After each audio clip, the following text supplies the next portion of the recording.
Greetings and welcome to the Retirement Mentality channel. This is a place where I want to change your mentality about retirement and about money. And today we're going to talk about the housing market in Puerto Rico. I sat down on my computer yesterday to put together a video about the housing boom in Puerto Rico, and just kind of wanted to talk about housing prices and like where the different markets are exploding. And I actually do research before I do these videos, believe it or not. And so as I sat down to collect some articles and some information, I looked at some other videos. It sort of changed the path of what I was writing about. So this may be somewhat of a controversial video for me. I've already made a few Puerto Rico enemies. There's like 3 realtor ladies who think I'm the worst person on the planet because I said it's difficult to buy a house in Puerto Rico, which it is much more difficult than buying a house in the States or in the Virgin Islands where I live. So I'm going to probably make a few people mad with this video, but I'm going to tell the way I see things and how I see what's going on with the markets in Puerto Rico. There's an influx of people coming into Puerto Rico right now, and there's certain markets where they're seeing like there's no inventory. So I'm going to get into all of it today. So you're not going to want to miss this one. I'm going to say some things that I don't hear other people saying, but I think that need to be said. I think we can agree that the housing market is crazy everywhere. I started saying in March of 2020 that there would not be a housing crash, that prices would continue to go up. And people told me that I was an idiot and they were going to wait for the crash and that I didn't know what I was talking about. And now those people who have been waiting for the past 15 months now have seen probably about a 17% increase in most markets. So I'm seeing a lot of people get priced out of the real estate market that have been on the sidelines waiting. So I always say the best time to buy real estate was yesterday, and the second best time to buy real estate is today. So if you're one of the people who's been waiting to buy real estate, just a little quick note in general here, you should buy now. The only time that I would suggest not buying real estate now is if you think you're going to need to sell within the next 2 or 3 years. Otherwise, if you're going to be in a property for 5 or more years, even if prices go down 20% and there was a crash and I was wrong, they'll rebound back in probably another 5 years and you'll probably be fine. So that's my 2 cents on whether you should wait to buy real estate or not. In Puerto Rico, in Maine, in Ohio, wherever. That's my general advice on real estate. I always say all real estate is local, so local markets can be different, but as a blanket statement, that's my 2 cents on when you should buy real estate. Okay, so we've agreed all real estate everywhere is crazy. Puerto Rico is no exception, and there's a couple markets in Puerto Rico that are seeing a big influx of people from the mainland U.S. coming to the island in Puerto Rico. And that's going to be Dorado, Palmas del Mar, Rincon, and then also in San Juan proper. Why are we seeing this big influx of people from the mainland coming to Puerto Rico now? It's for tax incentives mainly. As Biden continues to threaten to raise capital gains taxes and raise corporate taxes and raise all taxes across the board, raise taxes on the rich mainly. The people with money are looking at ways to keep more of their money. That's because rich people don't like to give away money if they don't have to. So they're looking for the places with best tax incentives. I did another video about the tax incentives, which I'll link to up here. But basically, in a nutshell, I did a video saying like all these people who are moving from California to Nevada to lose the state taxes that they're paying in California, they're reducing their tax burden by about 4%. So I did a video saying that a person who makes $10 million a year and moves to Nevada and loses that 4% state tax from California would save about $400,000. And that same person, if they moved to Puerto Rico and they paid 0 corporate taxes, it's a little bit more complicated, but basically they would save $4 million. So the geniuses who think they're going to Nevada to save taxes aren't saving nearly as much as the geniuses moving to Puerto Rico. So that's the difference in a very simplified nutshell. Okay, so I don't want to go too far down the rabbit hole of the tax incentives. I want to keep this more about real estate. So those people that are coming for the tax incentives, they like to be in more English-speaking areas surrounded by more expats like themselves who have come from the mainland. And those markets are, especially people, there's one group of people that come and they want to be in a city and they don't want to have a car and they want to be able to survive without really good Spanish skills. And those people are in San Juan. And then the super rich people go to Dorado next door. It's one of the most expensive, it's the most expensive place in Puerto Rico to buy property. And then on the south side of the island's east side, anyway, there's Palmas del Mar, which is another popular expat place. It's kind of feels like Florida, like Boca Raton when I go to Palmas. You go through a gate and it's very beautiful with palm trees and golf courses and everybody drives around on golf carts. It feels like Florida in there. And then there's Rincon on the west coast, which is kind of a surfer town.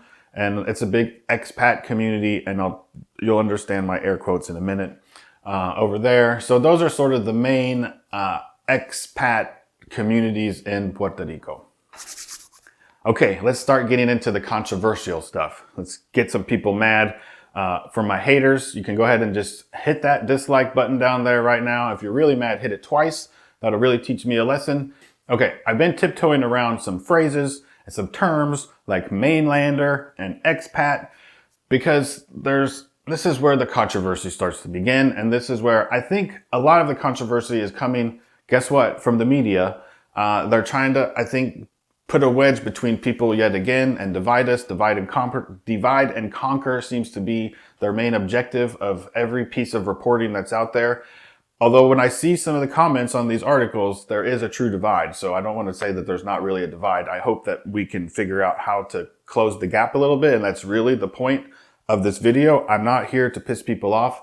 I actually want to try to bring people together so that maybe people can see both sides of this argument so they can understand the person who they may be mad at. So, all right, I'll just get into it. So I say mainlander because Puerto Rico is a U.S. territory. Puerto Ricans are Americans. Yes, Puerto Ricans are Americans. Everybody knows it.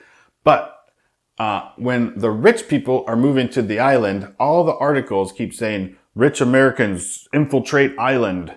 But when you say, if you try to tell a Puerto Rican they're not American, you'll have a very heated debate because they are Americans, as we just stated. But they like to draw a difference when their invaders and the colonizers are coming to Puerto Rico. But the truth is, the people coming to Puerto Rico for these tax incentives, they don't care if they're in Pennsylvania or Timbuktu. They're just coming for the tax incentives and they're following the money and they're not trying to colonize Puerto Rico. So to be mad at them for coming, they shouldn't be mad. They're just trying to come where the tax incentives are the best. And Puerto Rico is a great place and it has great people and everybody loves Puerto Rico. But it's also difficult to move to Puerto Rico. So there is an entry to barrier for moving to Puerto Rico. Like the tax incentives have to be really good to leave all of your family, all of your friends, in most cases, all of your stuff behind and start a whole new life on an island in the Caribbean. It's difficult. I know because I've done it. A lot of people aren't moving to Puerto Rico. They're going from California to Nevada because it is way easier to pack all your stuff in the U-Haul and drive 4 hours across the border. So it's difficult. And so the people that are coming there at great, I don't want to say expense, at great loss of like losing a whole life that they built somewhere else. So it's difficult. So you have to give them a little bit of credit for that. And if Puerto Rico really sucked, they wouldn't do it. So you have to have some pride in Puerto Rico that it is nice enough for people to make the sacrifice to move there. Okay, so the second reason that Puerto Ricans are mad at the rich Americans for coming for the tax incentives is because Puerto Ricans don't qualify for the same tax incentives. So it's kind of like talking out of one side of your mouth to say like, we're mad at these Americans for coming to our island to get these tax incentives, but we're also mad that we don't get these tax incentives. So you can't say that we shouldn't have these tax incentives for them because we don't get them because we want them. It's kind of hypocritical to say it that way. I agree that Puerto Ricans should have the same opportunity for these tax incentives, but keep this in mind. The people coming to the island for these tax incentives, they can't vote in Puerto Rico. They didn't vote for any Puerto Rican officials. So the people who put these tax laws into law are the people that were voted in by Puerto Ricans. So the outsiders taking advantage of the Puerto Rican tax incentives had nothing to do with creating them. They're just taking advantage of them. Okay, another point. The reason that they created these tax incentives is because so many Puerto Ricans left the island.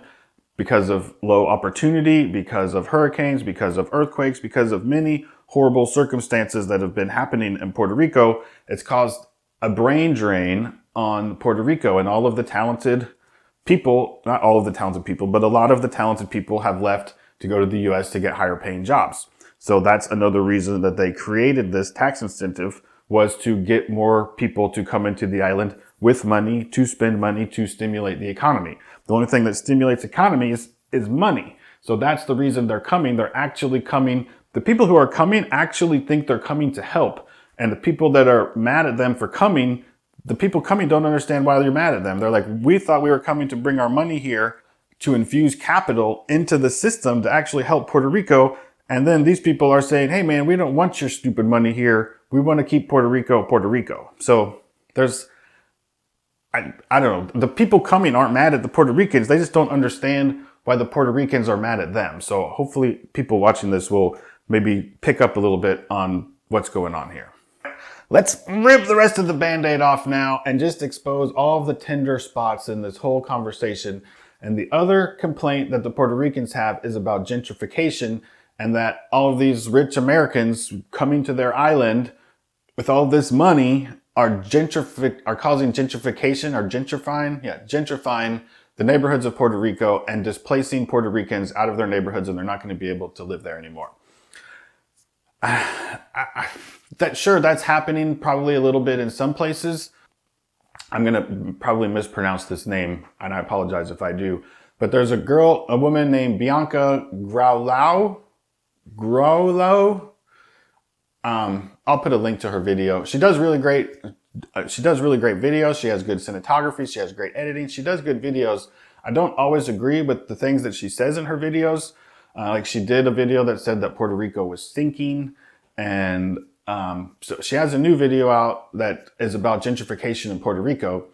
And in the first minute or two of the video, she goes through and she shows clips of Dorado and the country club and all these mansions inside the gated walled community of Dorado.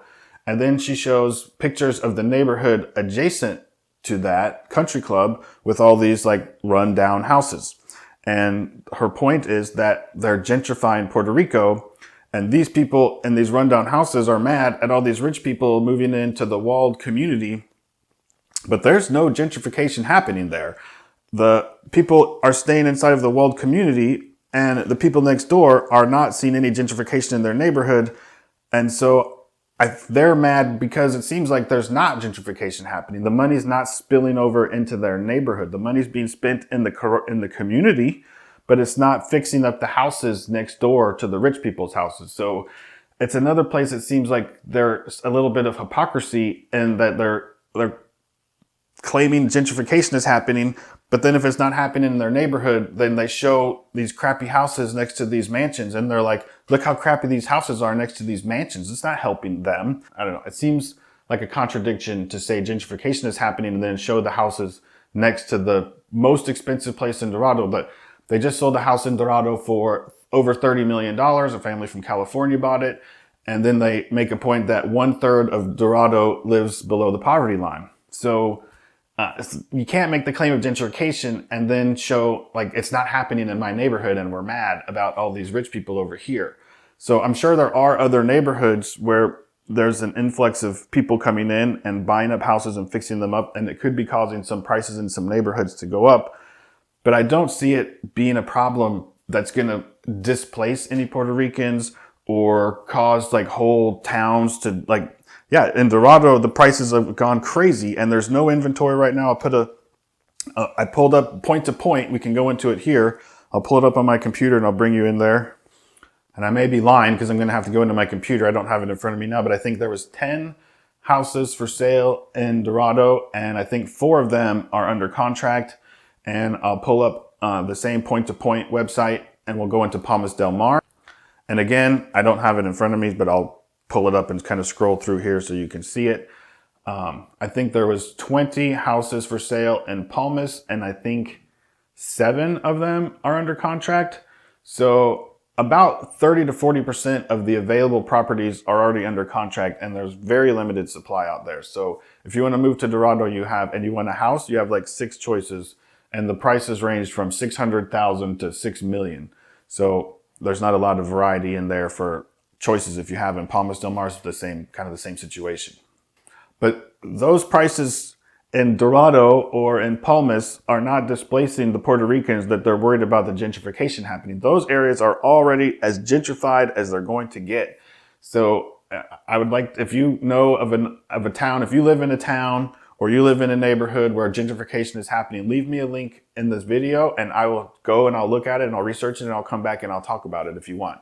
But I can't really think of a place where gentrification is going to happen to the point that it's going to displace any Puerto Ricans or cause them to not be able to afford where they already live. If you already live in a house and all the houses around you get gentrified, then I don't see it coming to a place where you're going to get pushed out. If you disagree with me, leave me a comment. Like I say, hit the dislike button 4 times if you want. But this is the way that I see the real estate market in Puerto Rico. Okay, so let's go into a couple of articles. Here's the first one. It's titled, Americans Move to Puerto Rico, Triggering Historic Real Estate Boom. And then you go into the first sentence of the article, and it says, the crisis associated with the COVID-19 pandemic has not been reflected in real estate in Puerto Rico, where the arrival of Americans in search of tax benefits has led to historic takeoff of the sector, especially the luxury, which is coupled with an unprecedented boom in the sale of pleasure boats.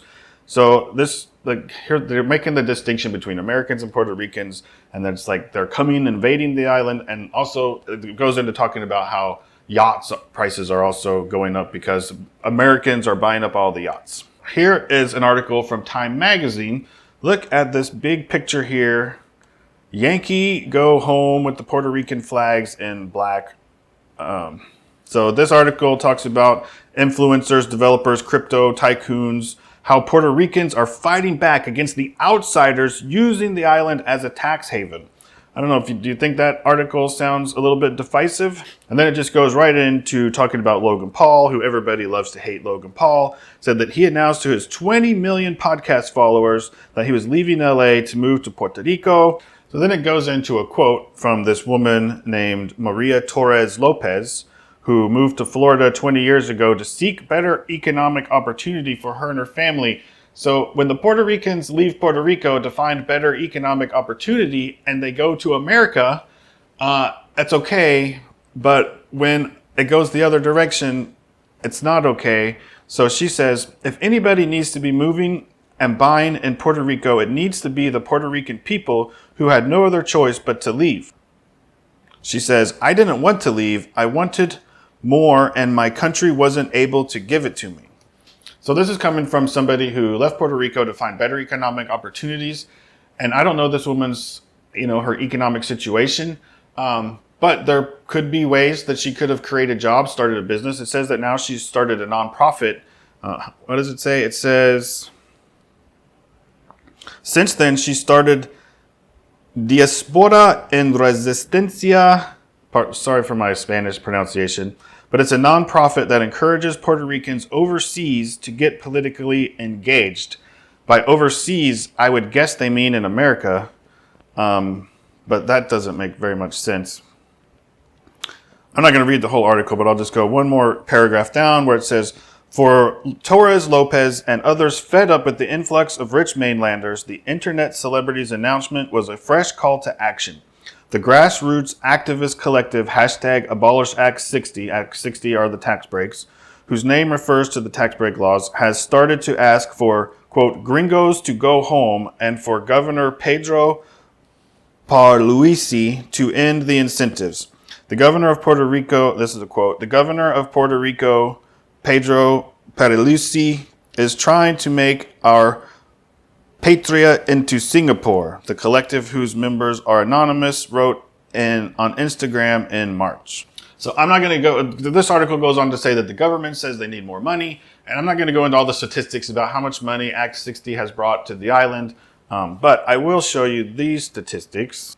This is an article talking about hedge funds facing Biden tax threat, grab toehold in Puerto Rico. So they're starting to see more hedge fund managers who are moving to Puerto Rico. Peter Schiff, you may know who that is. He moved to Puerto Rico in 2013 and moved a hedge fund there. and he talks all the time about living in Puerto Rico and the tax incentives in Puerto Rico, and he's very outspoken. A lot of people don't like Peter Schiff either. But this article says, but you can look at this graph and you can see the amount of applications to apply for Act 60, which used to be Act 2022. And I'll skip down here to about the middle of the article. It says Puerto Rico received almost 3,500 applications for tax incentives during fiscal year 2019 and 2020, exceeding the combined total for the previous 7 years, according to the Commonwealth's Department of Economic Development and Commerce.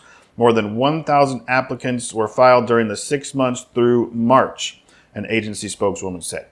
So the applications for this Act 60 have exploded, and they're going to continue going up as Biden threatens more taxes in the U.S. also. Okay, this video is getting a little bit long, so I'm going to try to wrap this up for you guys. Basically, what I would just want to say is it sucks to see the media putting out stuff like this, saying that the evil Americans are infiltrating the island. The evil Americans are just coming to another American place to try to get tax breaks. Puerto Rico is beautiful. The people are lovely.